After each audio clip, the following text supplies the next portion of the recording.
গত 18 এপ্রিল বৃহস্পতিবার সন্ধ্যায় ফরিদপুর জেলাধীন মধুখালীতে 2 জন শ্রমিককে পিটিয়ে হত্যা করা হয়। এরা একটি মন্দিরের পাশে প্রাইমারি স্কুলের শৌচাগার নির্মাণের কাজ করছিল।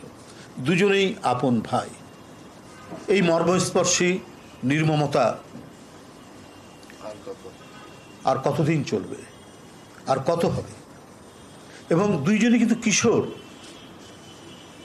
এদেরকে পিটিয়ে হত্যা করা হয়েছে। আমি এটার তীব্র নিন্দা প্রতিবাদ জানাচ্ছি এই ভয়ঙ্কর পরিস্থিতির। পাশাপাশি বিএনপির পক্ষ থেকে এটি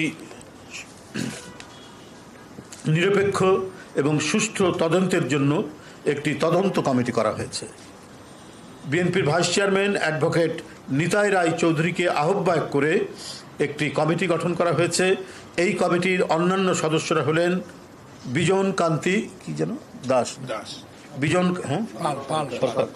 বিজন কান্তি সরকার, সরকারের সাবেক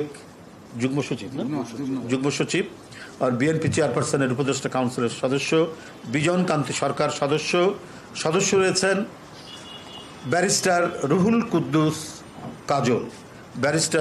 কুদ্দুস কাজল, বিএনপির জাতীয় নির্বাহী কমিটির সদস্য, তিনি সদস্য রয়েছেন বিএনপির জাতীয় নির্বাহী কমিটির ফরিদপুর বিভাগীয় সাংগঠনিক সম্পাদক শামা ওবায়েদ, সদস্য রয়েছেন বিএনপির সহ ধর্ম বিষয়ক সম্পাদক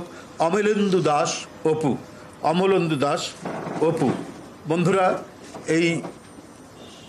এটি গতকাল আমাদের জাতীয় স্থায়ী কমিটির যে সভা, সেই সভায় এই ঘটনায় গভীর উদ্বেগ প্রকাশ করা হয়।